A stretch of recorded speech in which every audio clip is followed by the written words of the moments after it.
नमस्कार विद्यार्थी मित्र, आज हम व्यावसायिक पत्र के बारे में जानकारी प्राप्त करेंगे। पुस्तकें भेजने के लिए पुस्तक विक्रेता को पत्र के पुस्तक भिजवाने के लिए हमें पुस्तक विक्रेता को पत्र लिखना है कि हमें कौन कौन सी किताबें चाहिए। सबसे पहले दिनांक 10 जुलाई 2011, सेवा में व्यवस्थापक श्री गजानन पुस्तकालय सुभाष रोड वलसाड कि यह गजानन पुस्तकालय को पत्र लिखा गया है वलसाड से। विद्यार्थी मित्र, अगर आप और कोई भी पुस्तकालय का नाम जानते हो तो आप यहाँ पर लिख सकते हो, आप आपका पता भी लिख सकते हो। महोदय, मुझे निम्नलिखित पुस्तकों की आवश्यकता है, उन्हें आप डाक से भेजने की कृपा करें। नंबर 1, उन्हें कौन कौन सी पुस्तक चाहिए? नन्हा कोश श्री रतिलाल नायक। नंबर 2, नालंदा विशाल शब्द सागर श्री नवल जी। 3, बृहद हिंदी शब्दकोश डॉक्टर श्याम बहादुर वर्मा और डॉक्टर धर्मेंद्र शर्मा। नंबर 4, साहित्यिक मुहावरा लौकिक कोश हरिवंश राय शर्मा। कृपया उपयुक्त पुस्तकें उचित कमीशन काट कर शीघ्र ही VPP से भेजें। भवदीप प्रीति शाह, शांति भवन, MG रोड, राजकोट, उचित कमीशन काट कर शीघ्र ही VPP से भेजें। भवदीप प्रीति शाह, शांति भवन, MG रोड, राजकोट 636001। यह पत्र किसने लिखा है? तो प्रीति शाह ने लिखा है शांति भवन MG रोड से, राजकोट से, और उनका पिन नंबर है 360001।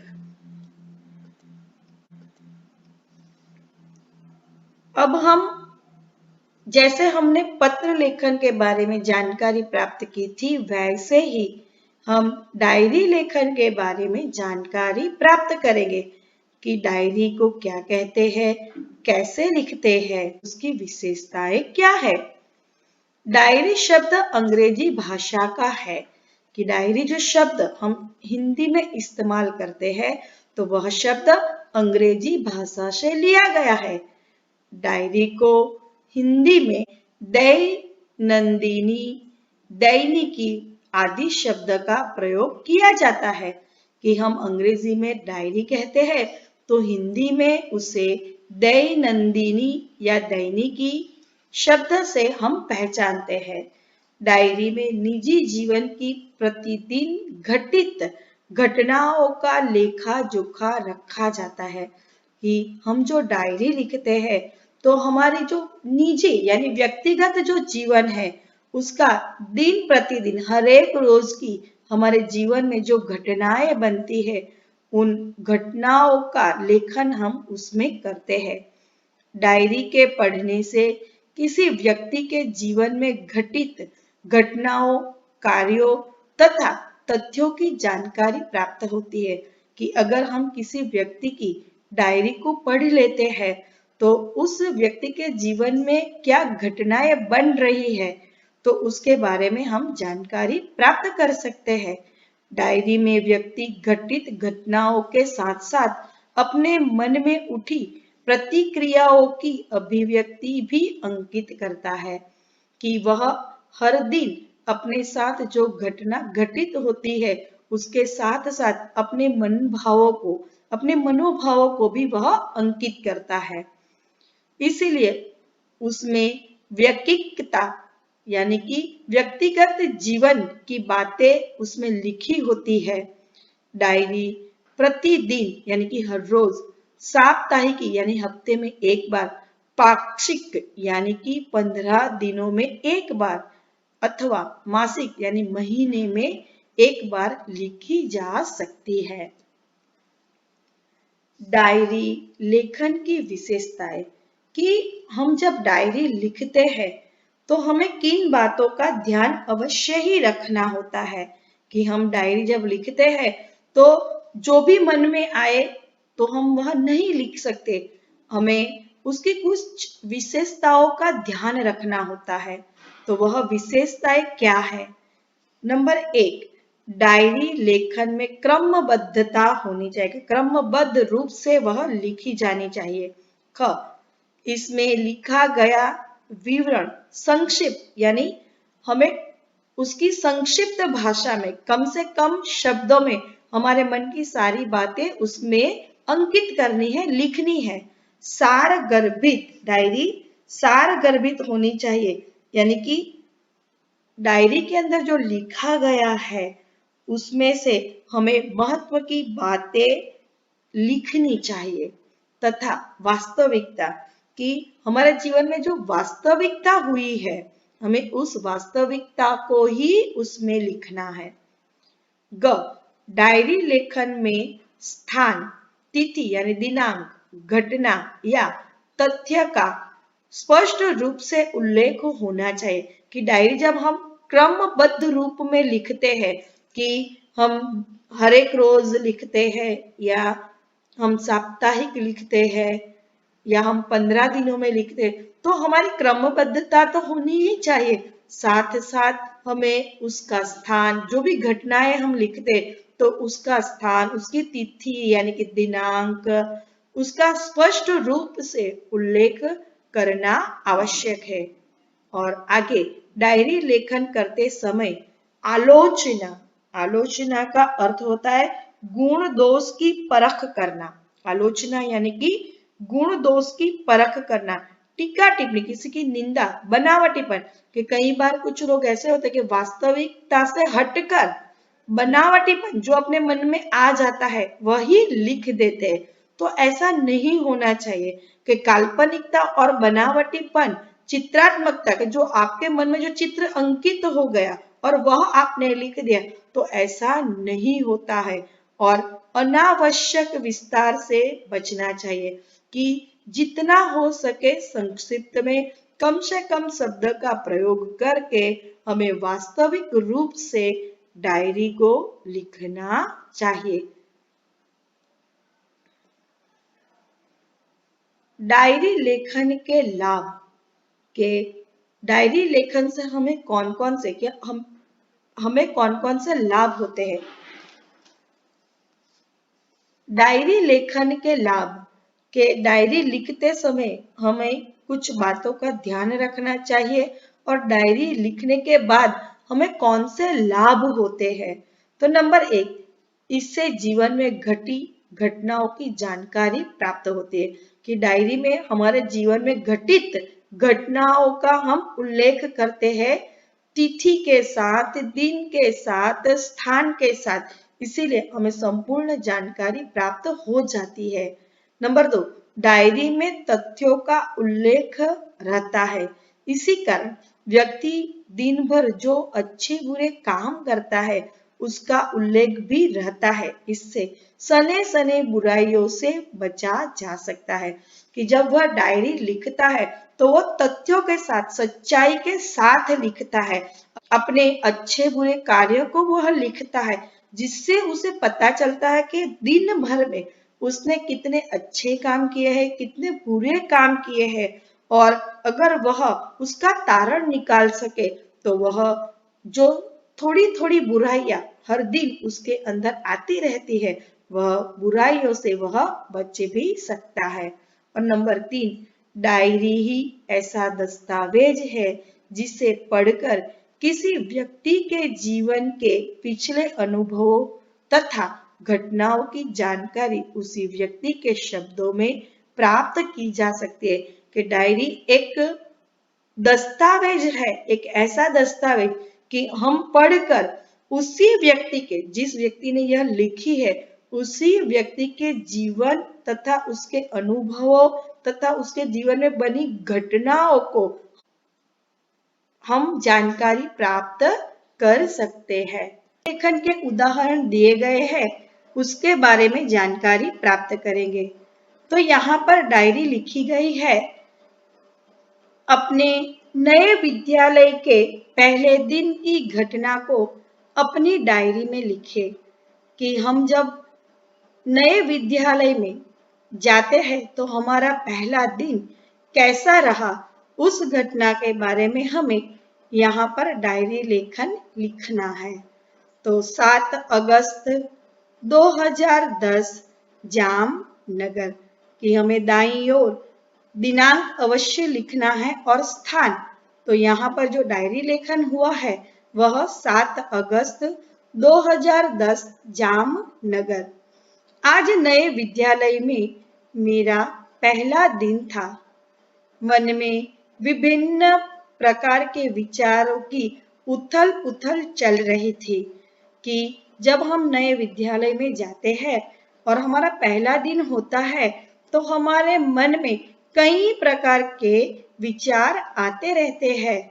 तो यहाँ पर भी विद्यार्थी ने लिखा है कि मेरे पहले दिन पर मेरे मन में कई विचारों की उथल पुथल चल रही थी तथा अनेक अनजानी आशंकाएं अनायास ही मुझे डरा रही थी। आशंका कि हम कोई अनजान जगह पर जाते हैं तो हमें शंका रहती है, तो वह शंका भी हमें डराती है।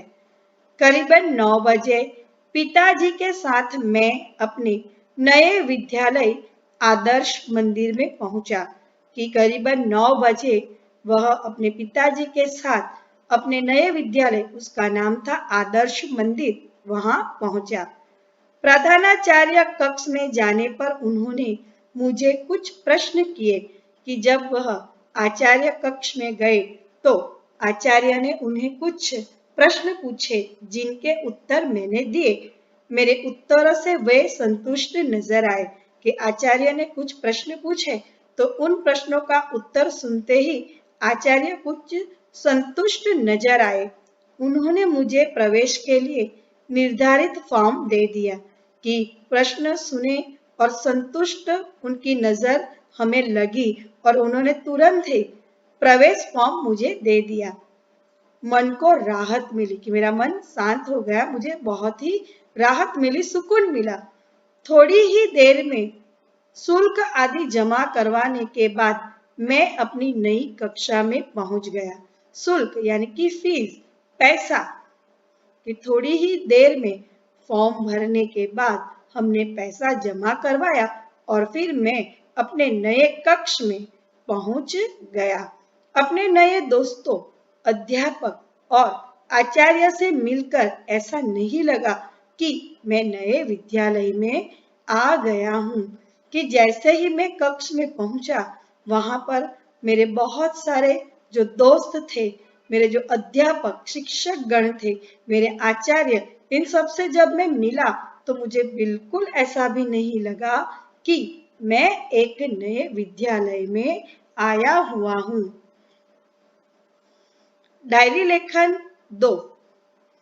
वार्षिक परीक्षा के लिए दिन पूर्व के अनुभव को अपनी डायरी में लिखिए कि परीक्षा के अगले दिन के अनुभव को हमें डायरी में लिखना है।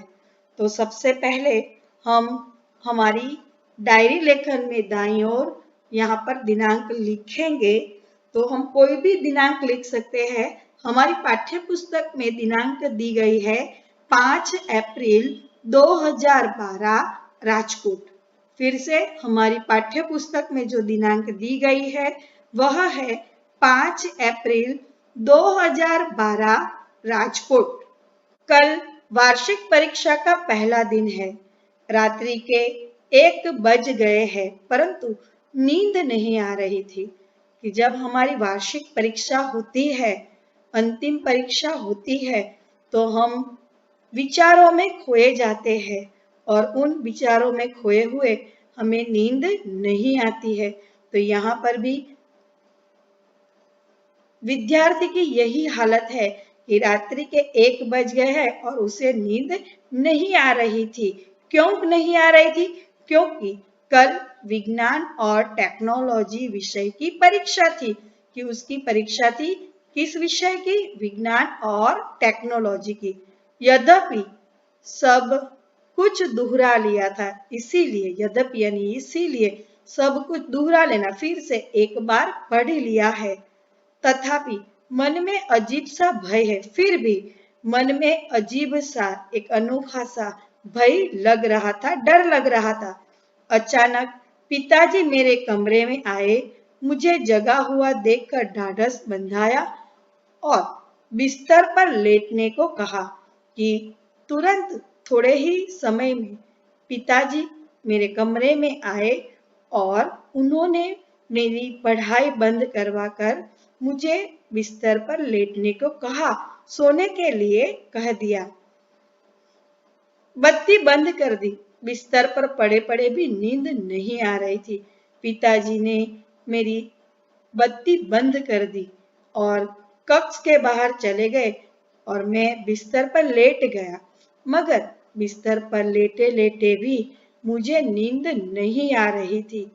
पिताजी के चले जाने पर टेबल लैंप जलाया और पुस्तक के पन्ने पुनः पलटने लगा कि पिताजी चले गए, सोने को कहा, सो भी गया, मगर नींद न आने पर फिर से टेबल लैंप जलाकर पुस्तकें खोलकर पुनः उसके पन्ने में पलटने लगा।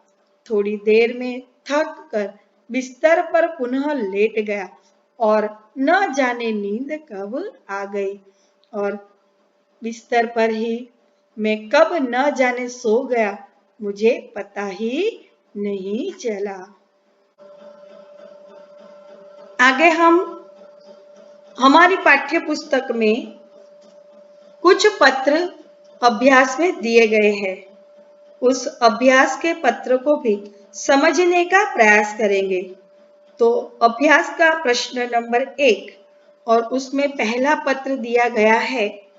नंबर 1, आपने की हुई अपनी यात्रा या आपने किए हुए प्रवास का वर्णन करते हुए अपने मित्र को पत्र लिखिए। कि आपने अगर कोई यात्रा की है या प्रवास किया है तो अपने मित्र को पत्र लिखिए। तो मित्र को पत्र हमें लिखना है, तो इसका प्रकार कौन सा हुआ? तो व्यक्तिगत पत्र हुआ। सबसे पहले हम बाईं ओर पता लिखेंगे हमारे मित्र का, रमेश पुरोहित, 4 आकाश गंगा डेरी रोड, राजकोट और दिनांक 27/12/2013। यहाँ पर आप अपने मित्र का पता भी लिख सकते हैं। अब हम मित्र का उल्लेख करते हुए, प्रिय मित्र हितेश, जय हिंद, यहाँ पर हम हमारे मित्र का नाम लिखेंगे। प्रिय मित्र हितेश, जय हिंद, तुम्हारा पत्र 3 दिन पहले आया था, लेकिन मैं कन्याकुमारी के प्रवास में था और कल ही लौटा हूँ। कि तुम्हारा जो पत्र था वह 3 दिन पहले ही मुझे मिला है, लेकिन मैं कन्याकुमारी के प्रवास में गया था और कल ही लौटा हूँ। कन्याकुमारी भारत का प्रसिद्ध तीर्थ स्थान है।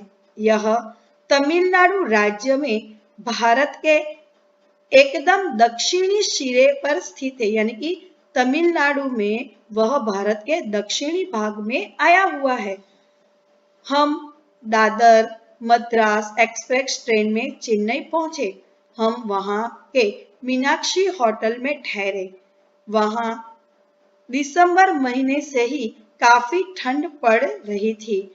कि हम दादर मद्रास एक्सप्रेस से चेन्नई पहुंचे और मीनाक्षी होटल में ठहरे थे, मगर दिसंबर का जो महीना था इसीलिए हमें काफी ठंड लग रही थी। दूसरे दिन हम एसटी बस द्वारा कन्याकुमारी की ओर चल पड़े। सारा मार्ग नारियल के वृक्ष से भरा हुआ था। हरियाली देखकर मन झूम उठता था। कि हम एसटी बस से कन्याकुमारी की ओर चल पड़े और जो सारा मार्ग था वह नारियल के वृक्ष से भरा हुआ था और यह हरियाली देखकर हमें बहुत ही आनंद आ रहा था। कन्याकुमारी एक छोटा सा कस्बा है। हमने शाम के समय समुद्र तट पर भारी भीड़ देखी। लोग वहां का सूर्यास्त देखने के लिए एकत्र हुए थे। सूर्य का वैसा भव्य रूप मैंने पहले कहीं नहीं देखा था कि जब हम कन्याकुमारी पहुंचे तो कन्याकुमारी एक छोटा सा कस्बा है और वहां पर समुद्र तट है। समुद्र तट पर लोगों की भारी भीड़ होती है। क्यों? क्योंकि वहां पर सूर्यास्त देखने के लिए लोग आते हैं। अगले दिन कन्याकुमारी का प्राचीन मंदिर और विवेकानंद शिला स्मारक देखा। विवेकानंद की सुंदर मूर्ति दर्शनीय है। हमने कन्याकुमारी के बाजार से शंख और सीपों से बनी हुई कुछ वस्तुएं और एल्बम खरीदे कि जब हम कन्याकुमारी के बीच पर घूम रहे थे तो हमने शंख और छिपों से बनी हुई कुछ वस्तुएं खरीदी और एल्बम भी खरीदा। कुछ चित्र मैं तुम्हें भेज रहा हूँ कि हम अगर किसी दर्शनीय स्थल पर जाते हैं तो उस दर्शनीय स्थल के हमें एल्बम दिखाई देते हैं, मिलते हैं, तो जिससे हम खरीदते हैं तो हमें पता चलता है कि जिस शहर में, जिस गांव में या जिस कस्बे में हम घूम रहे हैं वहां पर दर्शनीय स्थल कौन से है, कैसे है और वहां पर हम कैसे जा सकते हैं। शेष कुशल है। अपने माता पिता से मेरा प्रणाम कहना कि हम सब एकदम कुशल मंगल है और तुम अपने माता पिता को मेरा प्रणाम अवश्य ही कहना। तुम्हारा मित्र, यहाँ पर हमें हमारा नाम लिखना है। विनय, आप अपना नाम अवश्य ही लिखिए।